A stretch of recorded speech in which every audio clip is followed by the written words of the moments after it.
You're listening to the Kilcullen Diary Podcasts, stories in sound from a village grown bigger.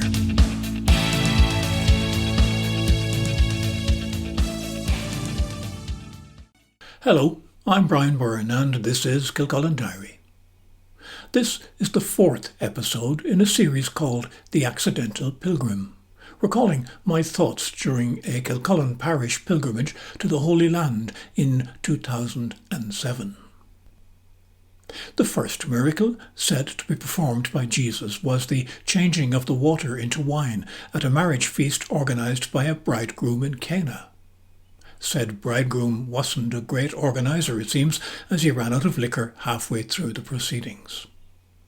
Jesus' mother Mary was a guest along with her son, and she asked him to help out and save her host's blushes. It's reported that the wine produced by Jesus was of a much better quality than the first lot.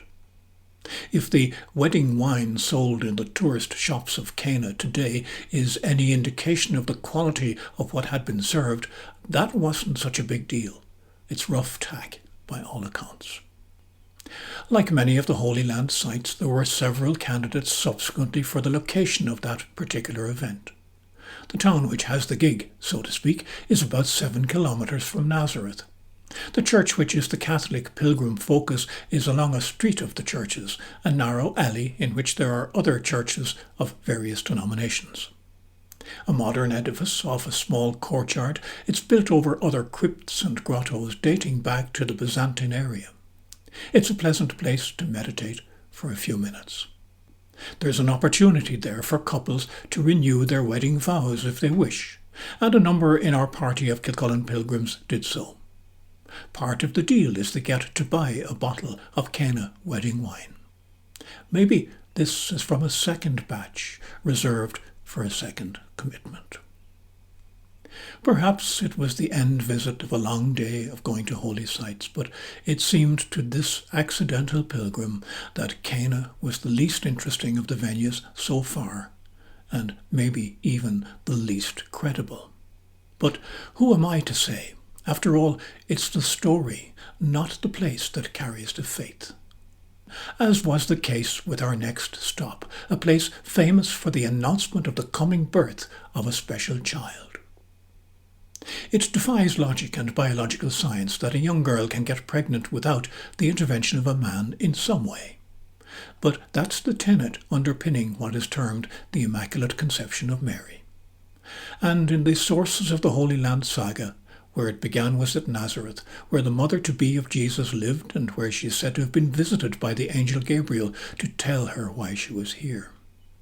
Today, Nazareth is a sprawling mountaintop town of many tens of thousands of people, but in the time of this tale it seems to have been a fairly insignificant place. Various estimates by archaeologists and historians put its population anywhere between just 16 people and 2,000 people at the time. Most scholars now accept that the number was likely 300 or less. Mary was a typical young girl of her time, with daily chores that included going to the town well for water with which to fill the clay jars in her home. She was betrothed to Joseph, usually described as a carpenter, but most likely a working-class man with various building skills. There are conflicting stories as to where Mary was visited by the angel. Some say it was on her way to the well, others suggest that it was in her home. Whichever, it must have been really scary for her because unwed motherhood wasn't welcomed in Jewish families and communities of the time. The truth of the whole matter is we don't know. There is no direct documentary evidence, no letters, no birth certificates, no doctor's records, all the things that today mark pregnancy and birth. Just a story in the New Testament suggesting that a prophecy had been fulfilled. It's still incredible, really. But this was an occasion when something extraordinary took place, Father Michael Murphy said, during celebration of a Mass for the Kilcullen pilgrimage in the magnificent modern basilica built over the grotto where the Annunciation is said to have happened. Part of our faith is what we commemorate here actually happened, Father Murphy went on. that the angel did appear, and that the child was born without the intervention of a human father. This is a very sacred place. The Word was made flesh here. As the angel is reported to have said, Mary had won God's favour. But it seems it was a mixed blessing for Nazareth itself, and in the serious years of the ministry of Jesus, the townspeople weren't all that enamoured of its newly most famous son or his work. According to the four Gospels, he was a prophet without honour in his own country and among his own kin and in his own house. The Basilica of the Annunciation is a magnificent building which, when completed in 1969, was the largest church built in the Holy Land in 800 years.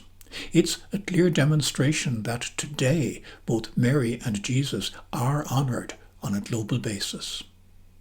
In addition to the lower level, which is designed around the remains of the grotto where the angel appeared unto Mary, there is a truly international second level where the daily worship of the local community is carried out. It is international by virtue of the various donations from many countries of artwork, bronze doors, and other elements of its architecture, and it's worth a visit for that alone. Nearby, in the same Franciscan-managed complex, is another church, under which is the St. Joseph's Workshop. This is said to be the home of Joseph, set underground in the rock for even temperature through the year, and with his workshop over where it would get the best light. As another touchstone for the faith of millions, it is as credible as it needs to be. Because faith is not in the remains of buildings, or in the churches that mark them today, but in hearts and souls. I'm Brian Byrne, this is Kilcullen Diary, and our continuing reflection of a trip to the Holy Land in 2007. Thanks for listening.